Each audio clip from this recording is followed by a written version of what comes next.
بسم اللہ الرحمن الرحیم رب اشرح لی صدری ویسر لی امری واحلل عقدۃ من لسانی یفقہوا قولی آمین یا رب العالمین۔ ہم سب میلاد مصطفیٰ صلی اللہ علیہ وآلہ وسلم کی اس محفل میں موجود ہیں جہاں مختلف بچوں نے تقاریر کی، نعتیں پڑھیں، تلاوت کلام پاک کی۔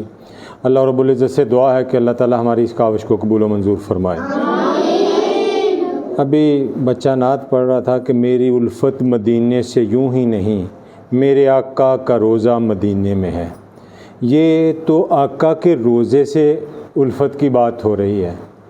تو میں ہمیشہ کہتا ہوں کہ جب آقا کے روزے کی، آقا کی نسبت جو مدینے سے ہے، اس کا اتنی قدر اور اس کا اتنا عشق ہے، تو نبی پاک صلی اللہ علیہ وسلم کی سنتوں سے، نبی پاک صلی اللہ علیہ وسلم کی تعلیمات سے، جن کے متعلق اللہ رب العزت نے قرآن پاک میں کہا ہے کہ بے شک نبی کی ذات آپ کے لیے بہترین نمونہ ہے، تو ان سے بھی اتنا ہی پیار ہونا چاہیے۔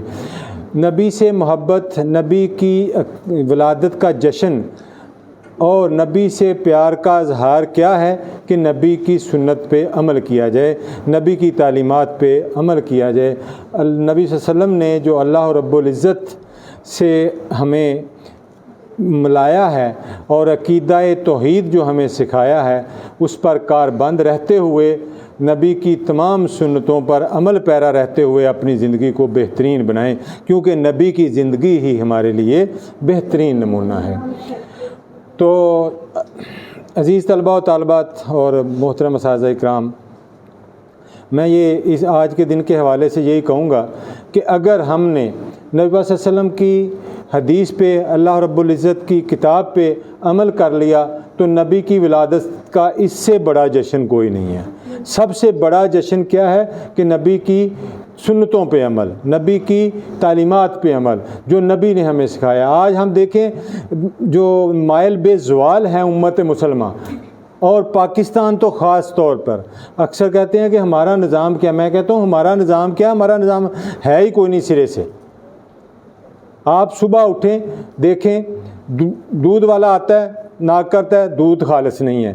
آپ بازار جاتے ہیں، کوئی چیز لینے، کھانا لینے جاتے ہیں، وہ خالص نہیں ہے۔ آپ بچوں کو تعلیم کے لیے، دینی تعلیمات کے لیے بھیجتے ہیں، وہاں فرقہ واریت ہے۔ آپ اسکول میں بچوں کو بھیجتے ہیں، وہاں تعلیم دینے والے، وہاں ان کا وہ معیار نہیں ہے جو ہونا چاہیے، وہاں افراتفری ہے ہر طرف۔ آپ فروٹ والے کے پاس جاتے ہیں، وہ آپ کو دیکھتے دیکھتے ایسی آپ کی آنکھوں میں دھول جھونکے گا کہ گھر آ کے دیکھیں گے کہ میں نے لیا کیا تھا اور نکلا کیا ہے۔ آپ سب سے بڑا المیہ کیا ہے کہ لائف سیونگ ڈرگس، جو زندگی بچانے والی دعائیں ہیں، وہی موت کا باعث بن رہی ہیں۔ اس سے بڑا المیہ کسی معاشرے کا نہیں ہو سکتا کہ نبی پاک صلی اللہ علیہ وسلم نے فرمایا کہ جس نے ملاوٹ کی وہ ہم میں سے نہیں ہے۔ تو اندازہ کریں، ایک طرف تو ہم ہیں، کہتے ہیں کہ نبی کے امتی ہیں، نبی کی شفاعت ہمیں نصیب ہوگی روز قیامت۔ ذرا سوچئے کہ کیا ہم وہ حق، وہ کردار ادا کر رہے ہیں جو نبی پاک صلی اللہ علیہ وسلم نے امتی کے لیے متعین کیا ہے؟ اگر ہم اس پیمانے پر ہی نہ اترے اور ہمارے قیامت والے دن جو سرٹیفکیٹ ملنا ہے اس پہ نبی کی مہر نہ ہوئی اور ہم محمد کے امتی نہ ہوئے، تو سوچئے ذرا، کیا یہ دنیا تو گزر رہی ہے، آخرت بھی خراب ہو جائے گی۔ اس لیے نبی کی سنت، تعلیمات جن لوگوں نے اپنا لی ہیں وہ بہت آگے نکل گئے ہیں، اور ہم آج تک اسی کشمکش اور گوں میں ہیں۔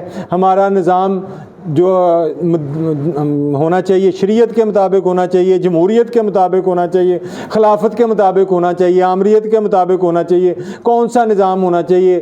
اہل حدیث والا ہونا چاہیے، اہل سنت والا ہونا چاہیے، شیعہ والا ہونا چاہیے، دیوبندی والا ہونا چاہیے۔ ہم اس میں بٹ کے رہ گئے ہیں۔ امت کی تباہی کا باعث یہ چیزیں ہیں۔ ٹھیک ہے فرقے ہیں، ہر فرقے میں نبی پاک صلی اللہ علیہ وسلم کی سنتیں ہیں، ساری یہ سنتیں مل کر ایک گلدستہ بنتی ہیں۔ ہمیں اپنے مشترکات کی طرف توجہ دینی چاہیے کہ ہم سب لا الہ الا اللہ پڑھتے ہیں، ہم سب کا یقین ہے کہ محمد الرسول اللہ ہیں، یہ سب کا یقین ہے۔ ہم جب اس پہ یقین ہے تو پھر بہت سی ایسی چیزیں ہیں جو ہمیں اکٹھا کرنے کے لیے، ہمیں جوڑنے کے لیے کافی ہیں، جو ہمیں جوڑ کے رکھ سکتی ہیں۔ اس وقت ہم بالکل ایک تسبیح کے بکھرے ہوئے موتیوں کی طرح ہے، جس کی کوئی قیمت نہیں ہے، کوئی قدر نہیں ہے۔ اس وقت دنیا میں تقریباً 54 سے 60 کے درمیان مسلم ممالک ہیں، لیکن اس کے باوجود امت رسوا ہو رہی ہے۔ اس کی وجہ کیا ہے؟ دین سے دوری۔ علامہ اقبال نے کہا تھا نا کہ وہ زمانے میں معزز تھے مسلمان ہو کر، اور تم خوار ہوئے تارک قرآن ہو کر، کہ یہ ہماری تباہی کا باعث یہ ہے۔ پیارے بچوں، محترم اساتذہ کرام، آج نبی صلی اللہ علیہ وسلم کی ولادت کے دن ہمیں یہ عہد کر کے اٹھنا چاہیے کہ ہم نبی کی سنت پر عمل کریں گے، میرے سمیت ہم سب کو۔ جب ہم اپنی چھوٹی چھوٹی روزمرہ کے معمولات میں نے پہلے بھی ایک دن لیکچر میں بتایا تھا کہ سب سے پہلی چیز کیا ہے؟ نبی صلی اللہ علیہ وسلم کو یقین ہے کہ میرا امتی جھوٹ نہیں بولتا۔ نبی صلی اللہ علیہ وسلم کو اس بات کا یقین ہے کہ میرا امتی جھوٹ نہیں بولتا، تو ہمیں جھوٹ چھوڑنا ہوگا۔ اگر ہم نے جھوٹ چھوڑ دیا تو بہت سارے مسائل معاشرے کے ختم ہو جائیں گے اور ہم اپنے راستے پہ چل پڑیں گے۔ پھر دوسری ہے، میں اکثر جو معاشرے میں آج کل دیکھتا ہوں، ملاوٹ۔ ایک تو ہوتا ہے ملاوٹ ہونا، ایک ہوتا ہے ٹوٹلی چیزوں کی مینوفیکچرنگ نئے طریقے سے کر کے حیت ہی چینج کر دینا، جس طرح اس وقت ہے کہ ہم دودھ لیتے ہیں تو دودھ نہیں ہوتا اس میں، باقی سارا کچھ ہوتا ہے، کیمیکل ہوتے ہیں۔ ہم کیچپ لیتے ہیں ٹماٹر کا تو اس میں ٹماٹر نہیں ہوتا۔ یہ المیہ ہے۔ ہم زندگی بچانے والی دعا لیتے ہیں تو اس میں موت ہوتی ہے۔ آپ نے ریسنٹلی دیکھا نہیں، آنکھوں کی وبا پھیلی قصور میں، لاہور میں، کئی علاقوں میں، وہ ایک ڈراپ ملا، انہوں نے لوگوں کو اندھا کر دیا۔ وہ ڈراپ ڈالنے سے لوگ صحیح ہونے کے بجائے اندھے ہو گئے ہیں اور کئی کی موت واقع ہو گئی ہے۔ تو یہ المیہ ہے ہمارا اس وقت قوم کا، امت کا۔ اللہ رب العزت سے دعا ہے کہ اللہ ہمیں عمل والا مسلمان مومن بنائے، اور چھوٹی چھوٹی چیزیں ہیں، کوئی بڑی چیزیں نہیں ہیں۔ جھوٹ نہیں بولیں، چھوٹی چھوٹی باتوں پہ ہم جھوٹ بول دیتے ہیں، جھوٹ نہیں بولیں، اچھے اخلاق کا مظاہرہ کریں۔ کہتے ہیں نبی صلی اللہ علیہ وسلم کی حدیث ہے کہ جس کا اخلاق اچھا نہیں، وہ جنت کی ہوا بھی نہیں محسوس کر سکے گا، دے سکے گا۔ جنت کی ہوا بھی نہیں اس تک پہنچے، جنت تو دور کی بات ہے۔ اس لیے اخلاق کے حسنہ، دو چیزیں، آپ بچے ہیں، ٹیچر ہیں، چھوٹی سی چیزیں ہیں دو، ان پہ عمل کر کے دیکھیں، آپ کی زندگیاں بدل جائیں گی۔